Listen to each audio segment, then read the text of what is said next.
주님, 오늘도 주님 앞에 엎드려 나아갑니다. 주님의 말씀을 겸손함으로 듣게 하시고 순종하며 삶의 예배로 나아가는 저희들 되게 하여 주소서.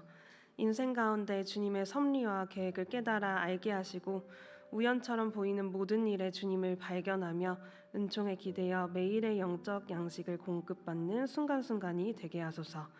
예수님의 이름으로 기도합니다. 아멘. 네, 샬롬. 네, 반갑습니다. 이 자리에 오신 여러분 모두 환영합니다.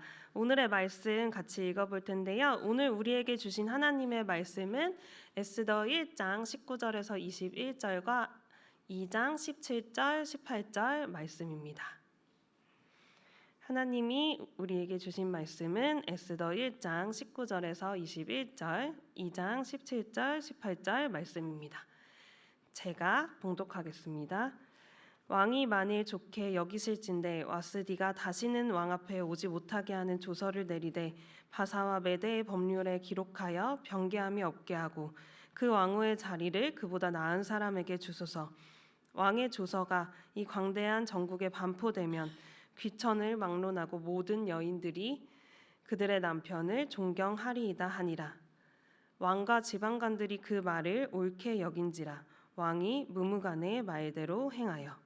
2장 17절, 18절 말씀입니다. 왕이 모든 여자보다 에스더를 더 사랑하므로 그가 모든 처녀보다 왕 앞에 더 은총을 얻은지라.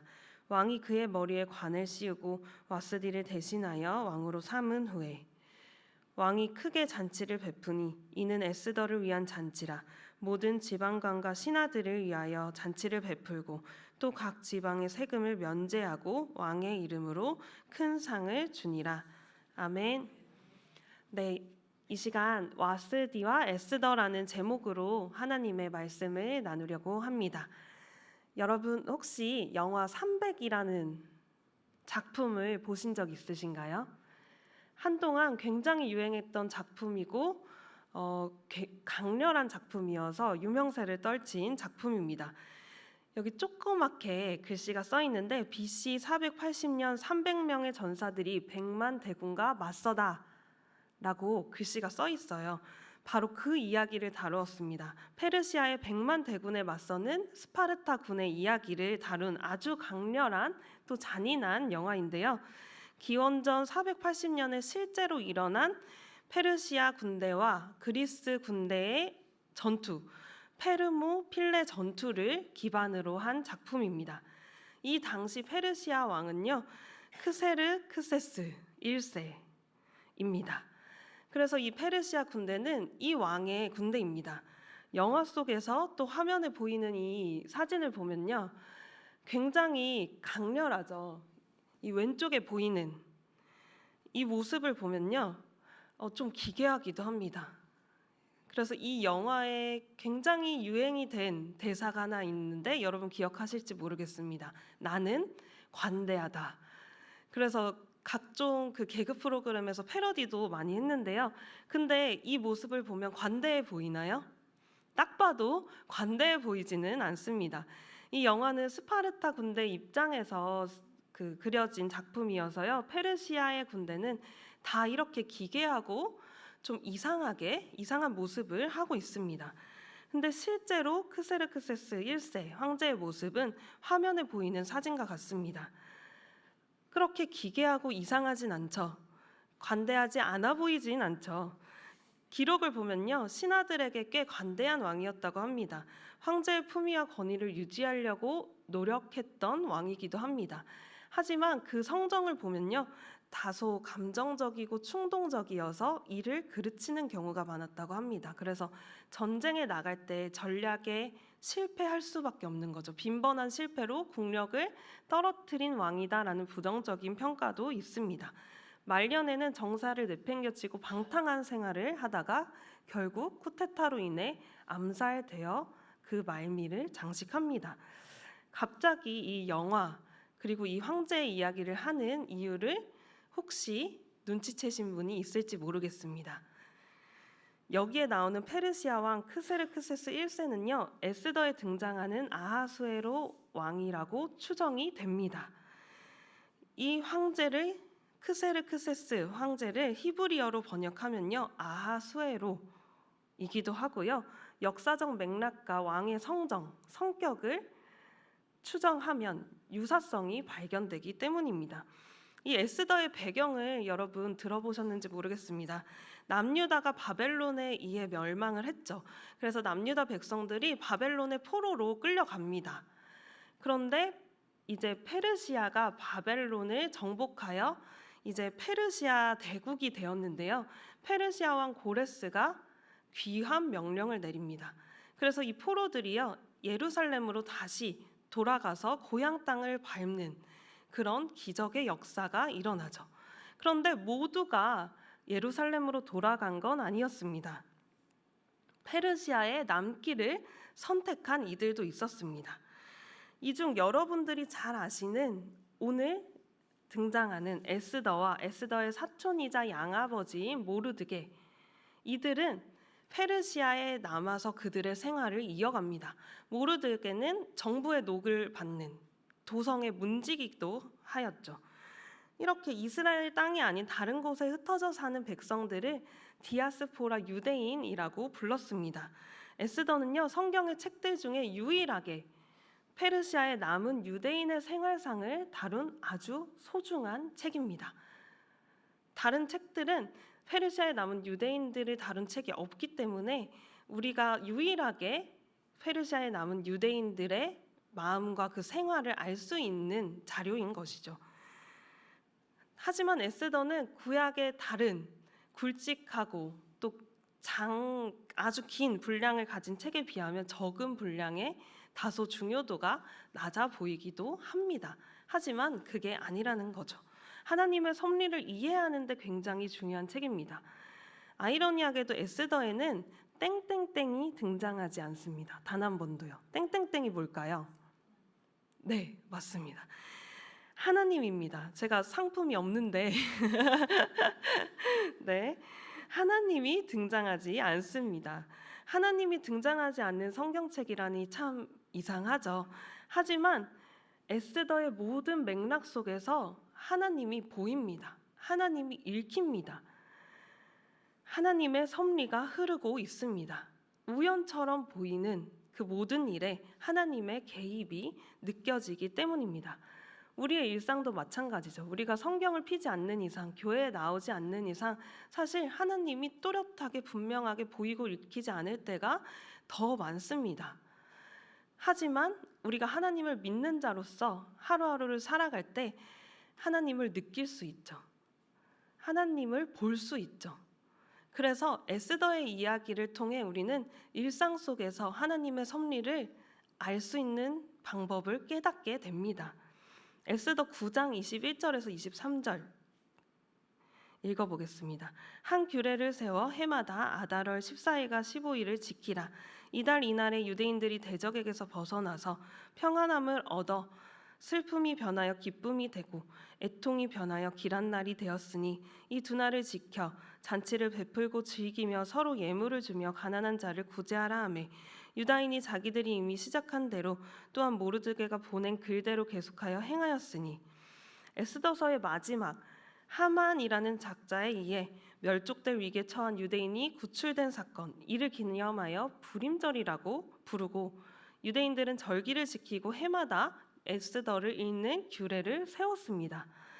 이 책은요, 단순히 에스더의 이야기, 모르드게의 이야기가 아니라 불임절의 기원을 밝히고 하나님이 적혀 있지 않지만 하나님의 구원을 찬양하고 기념하는 책입니다.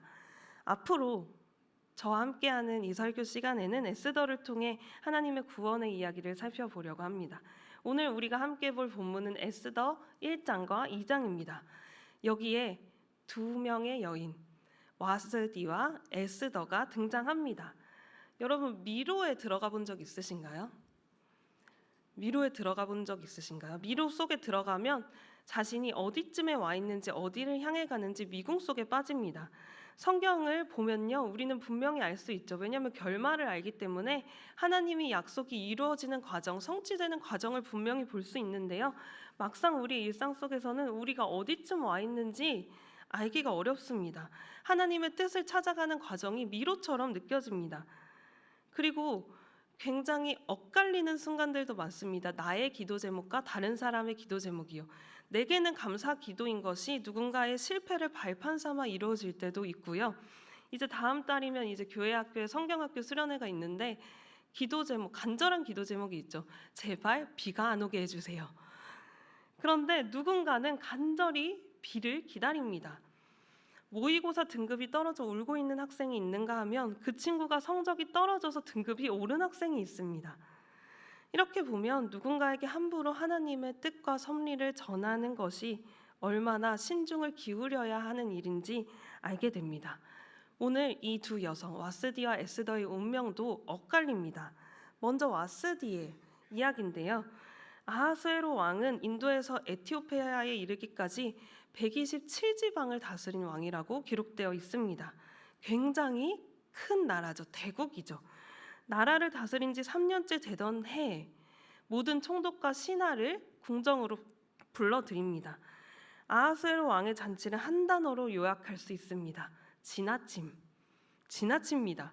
무려 180일 동안 잔치가 이어집니다. 6개월이죠. 1년의 반을 파티를 하는 겁니다. 잔치를 하는 겁니다. 심지어 이 기간이 끝나고도 수도인 도성 수산에 있는 백성을 왕궁 정원의 안뜰로 초대하는데요. 이때도 7일 동안 잔치를 베풀었습니다. 이 잔치가 얼마나 화려했는지 성경은 이렇게 기록하고 있습니다. 에스더 1장 6절에서 8절 세 번역으로 읽어보려고 합니다. 정원에는 흰 실과 붉은빛 털실로 짠 휘장을 쳤는데 그 휘장은 대리석 기둥의 은고리에 흰 실과 보랏빛 칠으로 꼰끈으로 매달았다. 화반석과 백석과 운모석과 흑석으로 덮인 바닥에는 금과 은으로 입힌 의자들이 놓여 있었다. 술잔은 모두 금잔이었는데 모양이 저마다 달랐다. 왕이 내리는 술은 풍성하였다.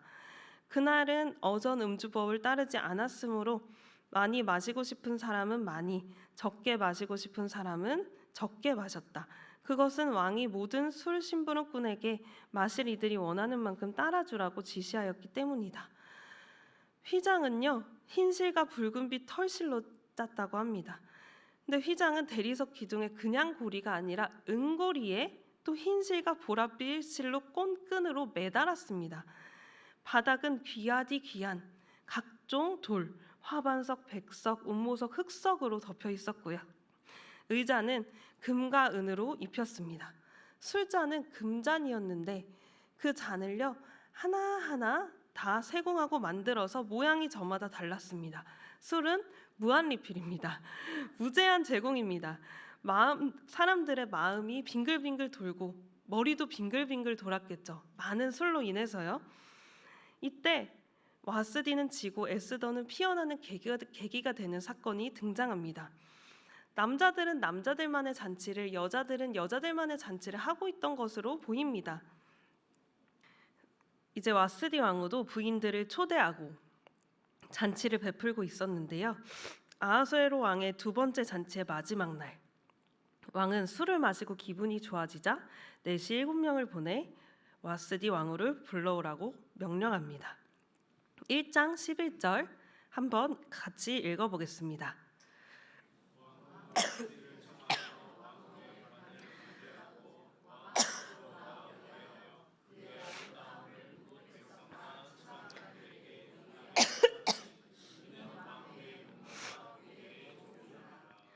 내시를 보내 와스디 왕후의 미모를 뽐내기 위해 부릅니다. 그러나 모두의 예상을 깨고 와스디 왕후는 왕의 명령을 거역합니다. 세 번역에는 이렇게 적혀 있는데요. 왕명을 따르기를 싫어하니 이에 왕이 진노하여 마음에 불 붙는 듯 하더라 라고 적혀 있습니다. 세 번역에는 거역하였다라고 번역이 되었고요. 개역 개정에는 왕명을 따르기를 싫어한다고 번역이 되어 있습니다. 싫어했다, 거역했다. 이게 왕에게 할 수 있는 행동은 아닙니다. 이 일은 왕이 분노하게 되는 계기가 되었고 왕은요 법에 밝은 전문가와 의논하기 시작합니다. 사실 왕후도 권력이 꽤나 있는 자리인데 왕은요 그냥 지나치지 않습니다. 벼슬이 가장 높은 7명의 대신과 의견을 나누어 와스디 왕후의 죄를 지나치게 다루기 시작합니다. 왕에게만이 아닌 이 나라의 모든 남성들에게 한 잘못이라고 과대 해석합니다. 왕후가 한 일이 알려지면 여성들이 남편들을 업신여기게 될 것이라고 이야기하고 추정합니다. 또 귀부인들도 대신들에게 같은 일을 할 것이라고 말합니다. 그리고 결정적으로 와스디 왕후의 폐위와 새로운 왕후 선출을 제안합니다. 여러분 이게 어떻게 보이십니까? 와스디 왕후가 잘못을 했기에 정당한 처사를 하고 있다고 생각하십니까? 결국 왕은 다스리는 모든 지방에 조서를 쓰는데요. 조서의 내용은 이렇습니다. 남편이 자기의 집을 주관하게 하고 자기 민족의 언어로 말하게 하라. 여기에서 자기 민족의 언어로 말하게 하라라는 이 말은요. 페르시아는 다양한 민족으로 구성되어 있었기에 서로 다른 민족이 결혼하기도 하였습니다. 남편과 아내의 민족이 다른 경우가 있었던 거죠. 그렇기에 남편의 언어를 아내가 배워야 하고 아내는 남편의 언어를 따라야 한다라는 의미입니다. 이렇게 물 흐르듯이 한나라 왕후의 폐위가 결정됩니다. 사실 왕후가 폐위된다는 건 그 나라의 불안정을 조장하는 일입니다. 나라의 기반이 무너지는 일입니다. 그런데 왕후의 거역으로 이 일이 일어난 겁니다. 이 이야기를 두고 누군가는 와스디 왕후가 경솔하다. 가정 내 질서를 무너뜨렸다. 아내는 남편에게 복종해야 되는데 그 이를 어겼다라고 말하기도 합니다. 마치 불복종의 상징처럼 여겨집니다. 하지만 와스디 왕후의 폐위 사건은 2장 1절 아하수에로 왕이 술에서 깨자마자 분노가 가라앉자마자 자신의 행위를 돌아보며 마음에 걸려 고뇌할 만큼 갑작스럽고 우발적으로 일어난 일이었습니다. 2장 1절 한번 보시겠습니다. 분노가 가라앉자 와스디 왕후가 생각났다고 합니다. 마음에 걸렸다고 합니다. 하지만 이미 조서는 뿌려진 후고 왕후의 폐위를 결정하고 칙령까지 내린 뒤였죠. 당시 와스디 왕후의 결정은 단순히 불복종, 불순종의 상징으로 여겨지기에는 왕이 고뇌를 했고 마음에 걸렸다라고 표현되고 있습니다. 조금 더 복잡한 일이라는 거죠. 상황을 조금 더 들여다볼 필요가 있습니다. 성경에는 와스디 왕후가 어떤 사람인지, 왜 이런 결정을 했는지, 왜 거역을 했는지 전혀 드러나지 않는데요. 주변의 이야기를 추정하여 조합하면 어느 정도 와스디 왕후가 이런 결정을 한 배경이 드러납니다. 역사의 아버지라고 불리는 헤로도토스가 전하는 이야기에 따르면 소아시아 루디아라는 도시의 군주 칸타울레스가 왕후의 미모를 자랑하려고 불렀는데요. 신하들 앞에서 그녀를 벌거벗게 했다는 일화가 있습니다. 그리고 유대 랍비들의 성서 해석을 담은 미드라시 문헌을 보면요. 와스디의 출신이 드러납니다. 바빌론 제국의 마지막 왕인 벨사살 왕의 딸이었다고 합니다. 벨사살이 페르시아 제국의 기습 공격으로 살해되었고 페르시아의 다리우스 왕 아하수에로 왕의 아버지죠. 이 왕이 와스디를 아하수에로와 강제로 결혼시켰다라는 기록이 있습니다. 와스디 왕후의 출신 배경에서 아하수에로 왕과의 관계를 추정해 볼 수 있고 헤로도토스의 이야기와 여러 미드라시 자료를 통해서 아하수에로 왕이 와스디에게 나아오라고 했을 때는 그녀의 벌거벗은 몸을 신하들에게 대신들에게 자랑하려는 의도였음을 추정해 볼 수 있습니다. 그 이야기 속에 왕후의 관을 쓰고 오라는 이야기는 왕후의 관만을 쓰고 오라는 이야기로 해석될 수 있는 거죠. 그렇기에 당시의 분위기와 와스디 왕후의 출신 배경을 생각해 보면 와스디 왕후가 거역을 하고 거절을 한 것은 기본적인 인간으로서의 존중을 찾아볼 수 없는 불합리한 명령에 대한 용기 있는 거부라고 볼 수 있습니다. 가족을 잃은 한 인간의 발악이라고도 볼 수 있고요. 여기에서 알 수 있는 것은 와스디 왕후의 이 결정이 단순한 결정은 아니었다는 겁니다. 복잡한 인물이고 복잡한 결정이고 입체적인 인물이었다는 거죠. 와스디는요, 1장에 잠시 등장하는, 어떻게 보면 그냥 발판이 되는, 에스더의 등장에 발판이 되는 그런 인물이고 그런 이야기라고도 볼 수 있습니다. 그래서 에스더에 대한 예술 작품은 많은데요, 와스디에 대한 작품은 많지 않습니다. 그럼에도 한 작품을 찾아내어 소개하려고 하는데요, 제목은 왕의 부름을 거부하는 와스디, 19세기 영국의 화가 에드윈 롱의 작품입니다. 이 표정이 보이실지 모르겠습니다. 이 작품에서 와스디는 옷을 움켜쥐고 슬픔과 두려움 또 단호함이 동시에 느껴지는 표정을 짓고 있습니다. 와스디 왕후가 어떤 마음으로 거절을 했을까, 거역을 했을까 상상을 할 수 있는 그런 그림입니다. 목숨이 달려있는 거절, 자신만이 아니라 많은 이들의 미래가 달려있는 거역, 가장 무거운 거절을 할 수밖에 없었던 와스디 왕후의 그 배경을 알 수 있습니다. 이 와스디 왕후의 이야기는 우리에게도 또 메시지를 주는데요, 우리는 때때로 타협하고 넘어가는 일이 있습니다. 우리가 아하수에로 왕처럼 누군가의 인간의 존엄성을 파괴하고 무너뜨릴 때도 있습니다. 우리가 타협하고 넘어갈 때는 불안과 두려움 때문이고요, 존엄성을 파괴할 때는 그저 그것이 습관이 되었기 때문입니다. 그냥 사람의 이야기와 사람의 사정을 관찰하지 않는 것이 습관이 되었기 때문이죠. 왜냐하면 내가 너무 소중해서, 내가 제일 중요해서. 여러분, 저는 이 와스디의 선택이 누군가에게는 용기를 주었을 거라 생각합니다. 왕의 칙령으로 그 지방에 있는 여성들, 이 페르시아의 여성들은 어려움에 처했다고 생각할 수도 있겠지만 억눌린 자에게 자유를 선포하신 하나님의 통치가 와스디를 통해 이루어졌다라고도 해석할 수 있습니다. 1장의 이야기로 우리는 와스디의 이야기도 알 수 있지만 아하수에로 왕이 다스리는 이 나라의 특징을 알 수 있습니다. 여기까지 나오는 이야기만으로 판단하면 아하수에로 왕이 주인이 되는 그 나라는 화려합니다. 과시합니다. 풍요를 과시합니다. 그리고 한 사람을 인간으로서 인간의 존엄성으로 바라보는 게 아니라 물건 취급하면서 파괴할 수도 있는 나라입니다. 그리고 이 와스디 왕후가 지어진 자리에 새로운 인물이 떠오르죠. 누구죠? 와스디와 에스더입니다. 책의 제목이자 주인공입니다. 저희 교회에 조에스더 권사님도 계시죠. 에스더라는 이름이 사실 흔한 이름은 아니지만 그 기독교 가정에서 꼭 한 명씩 짓는 이름이기도 합니다. 에스더 하면 떠오르는 아주 유명한 말이 있는데요, 여러분 기억하실지 모르겠습니다. 죽으면 죽으리라. 굉장히 멋있는 발언을 한, 우리의 믿음에 불을 지피는 그 발언을 한 인물이죠. 와스디 왕후의 폐위로 에스더에게는 어쩌면 기회가 주어진 겁니다. 유대인에게는 구원의 길이 열린 거죠. 하나님이 역사를 주관하시지만 하나님이 와스디 왕후를 폐위하고 어려움에 몰아간 것은 아닙니다. 오히려 와스디 왕후의 정치적 죽음이 헛되지 않게 만드신 분이 하나님이십니다.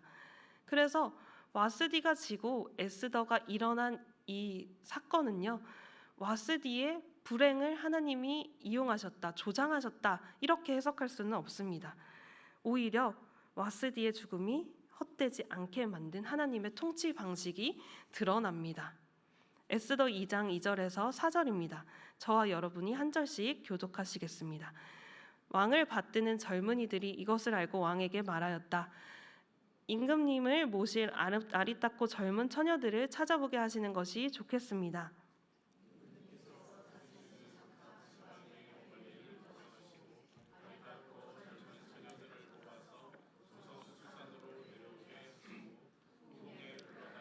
궁녀를 돌보는 내시 헬게에게 맡기시고 그들이 몸을 가꿀 화장품을 내리십시오. 그리하신 뒤에 임금님 마음에 드는 처녀를 와스디 대신에 왕으로 삼으심이 좋을 듯합니다. 왕은 그 제안이 마음에 들어서 그대로 하였다. 신하들은 폐위 결정에 후회를 하고 있는 왕의 시선을 돌립니다. 그리고 아리따고 젊은 처녀들을 뽑아 새로운 왕후를 세워 국가의 불안정을 잡을 기회로 삼을 것을 제안하고 있습니다. 이때 유대인 모르드게와 에스더가 등장합니다. 에스더는 히브리 이름으로 하다사인데 페르시아식 이름으로 에스더라고 불립니다. 에스더는 일찍 부모를 잃은 탓에 사촌인 모르드게가 에스더를 양딸로 삼아 키웠습니다. 그의 삼촌의 딸 하다사 곧 에스더는 부모가 없었으나 용모가 곱고 아리따운 처녀라. 용모가 곱고 아리따운 처녀라고 합니다. 여기에서 아리따운은 히브리어로 토브인데 넓은 의미로는 좋은, 선한이라는 뜻도 담고 있고 하나님이 보시기에 좋았더라라는 창세기의 말씀의 히브리 원어기도 합니다. 단순히 외모만이 아니라 아름다움이라는 단어가 잘 어울리는 사람이었습니다. 또 여기에서 아하수에로의 지나침이 등장하는데 왕의 명령과 조서에 따라 많은 처녀들이 도성 수산에 모여서 이제 왕의 아내가 될 준비, 왕후가 될 준비를 합니다. 근데 180일이 더 넘어 12개월 동안, 1년 동안 자신의 몸을 가꿉니다. 이때 헤게는 에스더를 좋게 보아서요, 에스더를 각별히 관리를 해주는데요. 이 에스더를 좋게 본 모습은 누가 떠오르는 장면이기도 합니다. 창세기에 누군가 떠오르지 않으시나요? 요셉입니다. 요셉은 어디를 가든 사람들이 좋게 봐서 그를 특별 대우해 주었죠. 에스더도 마찬가지였습니다. 이스라엘 민족의 구원의 통로가 되기 위한 에스더. 이 에스더를 좋게 본 헤게는 특별 관리를 해주는데 6달은 모략 기름을 쓰고 6달은 향품과 여자에게 쓰는 다른 물품을 써서 몸을 정결하게 했다고 합니다. 12개월, 1년 동안 몸을 가꾸어 왕에게 나아가 직접 심사를 받게 됩니다. 이 에스더의 모습은 누가 보아도 아리따웠다고 성경에 기록되어 있습니다. 에스더는요, 화려하지 않아도 아리따웠습니다. 그렇게 아하수에로 왕의 눈에 들어 엄청난 사랑을 받게 됩니다. 에스더 2장 17절에서 18절인데요. 왕이 모든 여자보다 에스더를 더 사랑했다고 합니다. 그래서 모든 처녀보다 왕 앞에 더 은총을 얻어서 바로 왕후가 됩니다. 왕이 크게 잔치를 베푸는데 이 에스더 왕후 즉위식을 위한 잔치입니다. 이 잔치도 매우 화려하고 심지어 이 에스더가 왕후로 등극하는 이 시간을 통해 각 지방의 세금이 면제되고요. 왕의 이름으로 큰 상을 사람들은 받게 됩니다. 에스더의 영광이 드높여지는 장면입니다. 와스디에게 쓰여졌던 그 왕관이요, 이제 에스더에게 쓰여집니다.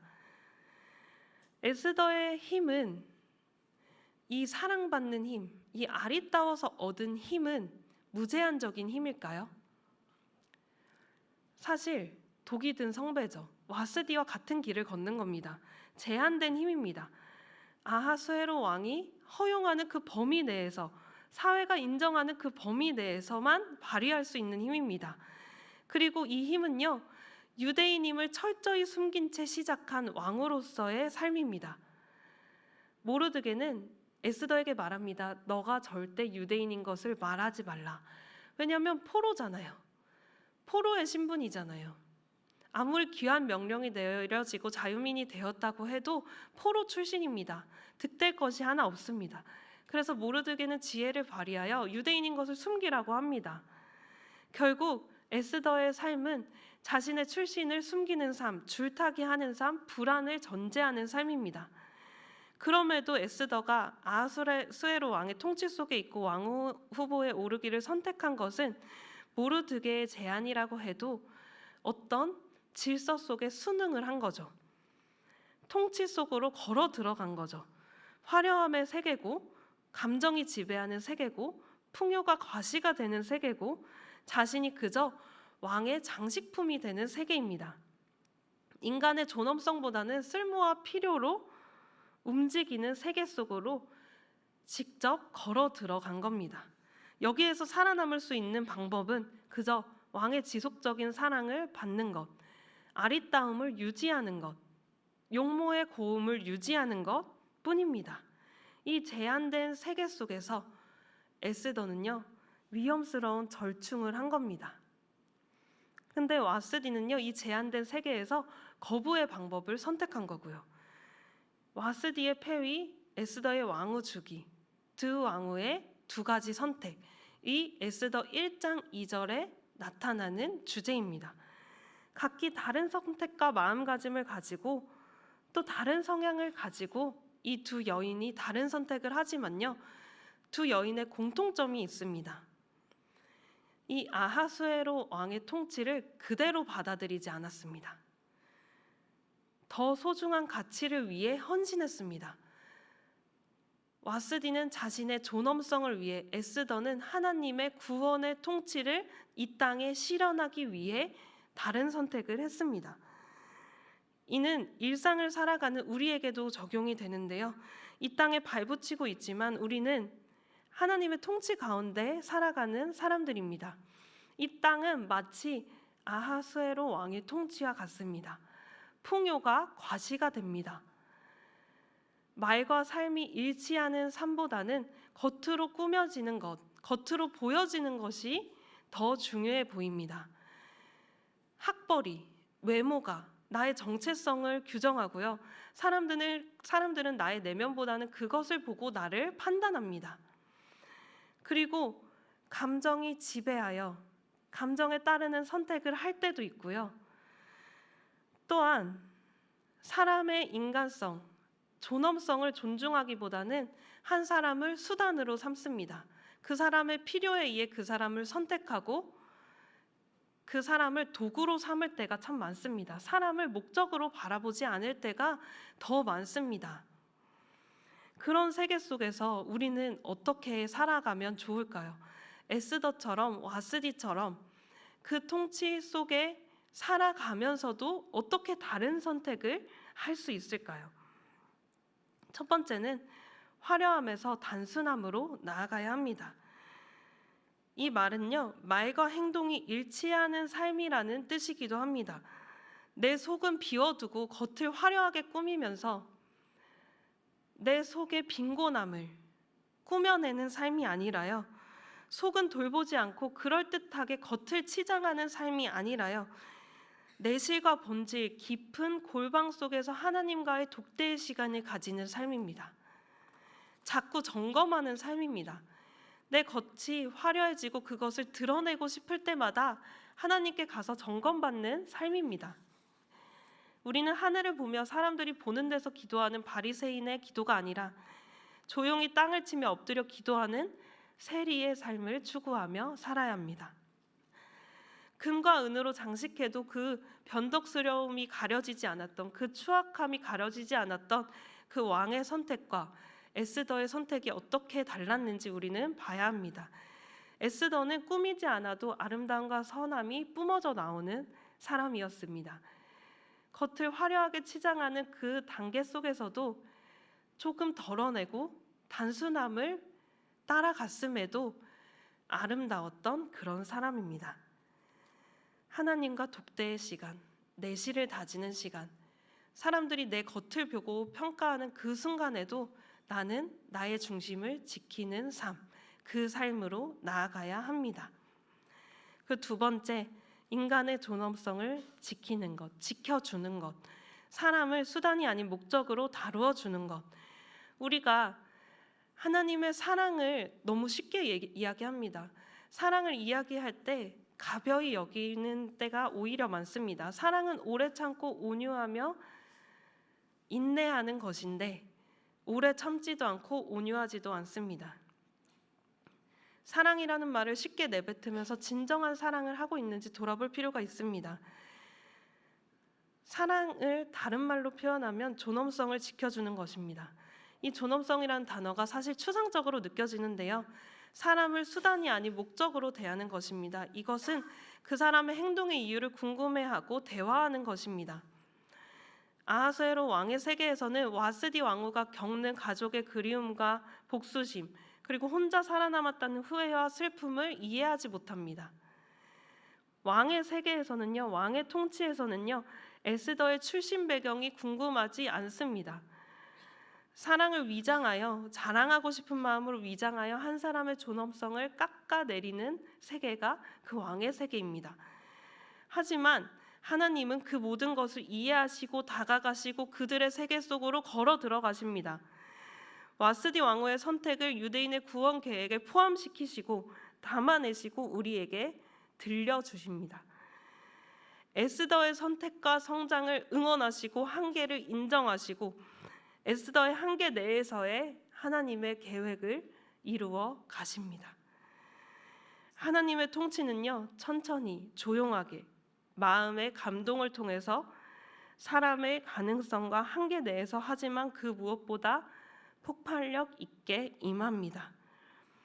여러분, 하나님이 모세를 부르시는 장면 기억나시나요? 모세를 부르실 때요, 모세는 두려움에 사로잡혀 있었습니다.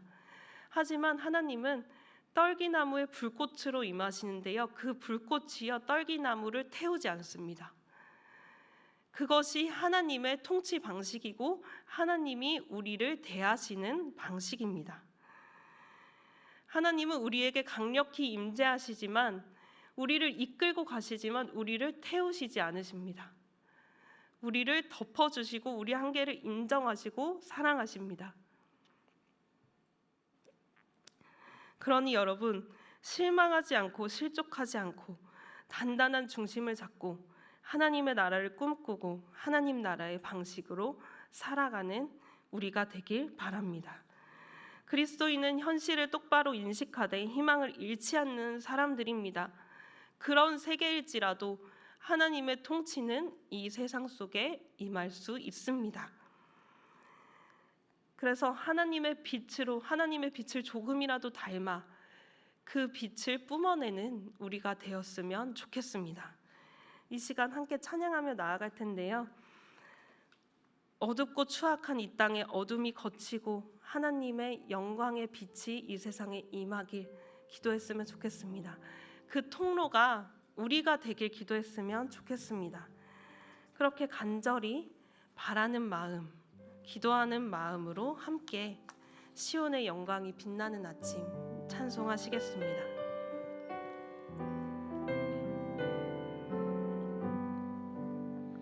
시온의 영광이 빛나는 아침, 어둡던 이 땅이 밝아오네. 슬픔과 애통이 기쁨이 되니 시온의 영광이 시온의 영광이 빛나는 아침, 매였던 종들이 돌아오네. 오래전 선지자 꿈꾸던 복을 만민이 다 같이 누리겠네. 보아라 광야에 화초가 피고 말랐던 시냇물 흘러오네. 이 산과 저 산이 마주쳐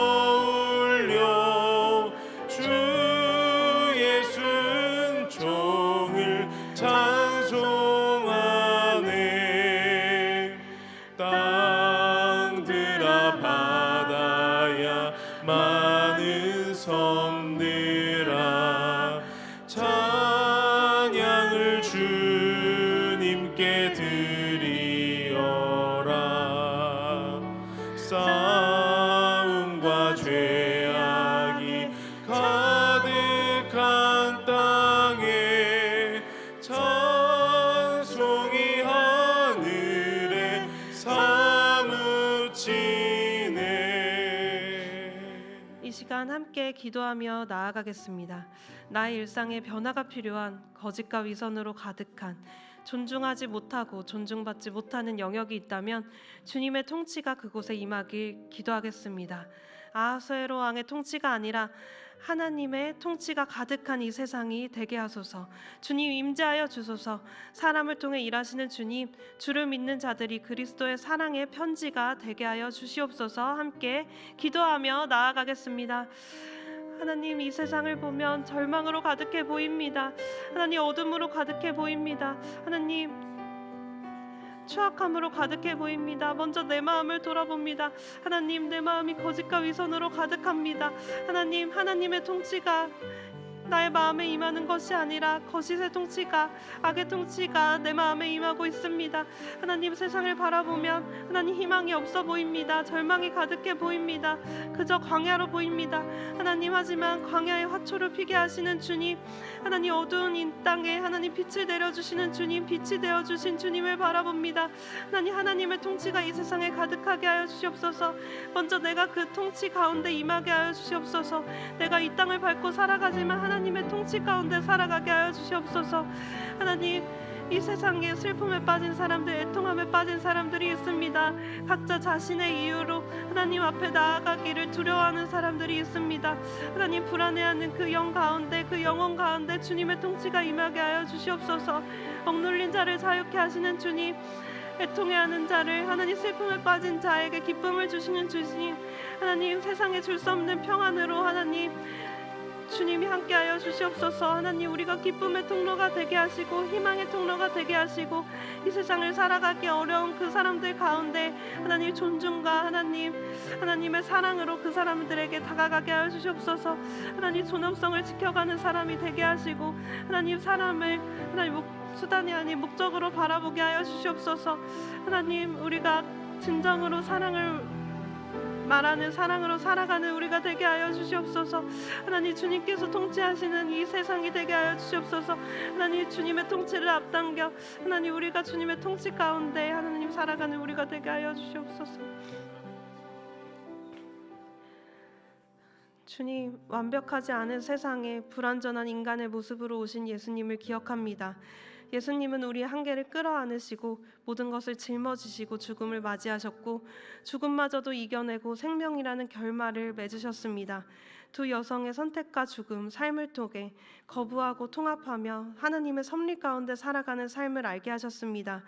무엇보다 말과 삶이 일치하는 단순한 삶을 살게 하시고 하나님과 독대하는 시간, 나의 존재를 바라보시는 주님에게 나의 시선을 맡기는 삶을 살게 하여 주시옵소서. 중심을 주님께 고정하는 주님과의 관계에 닻을 내리는 우리가 되게 하여 주시옵소서. 나를 사랑하는 만큼 다른 사람의 사정을 살피고 이야기를 듣고 대화의 자리로 나아가게 하시고 사랑을 가벼이 말하기보다는 온유하고 오래 참고 인내하는 진정한 사랑의 세계로 진입하게 하여 주시옵소서. 우리를 사랑하신 예수님의 이름으로 기도합니다. 아멘.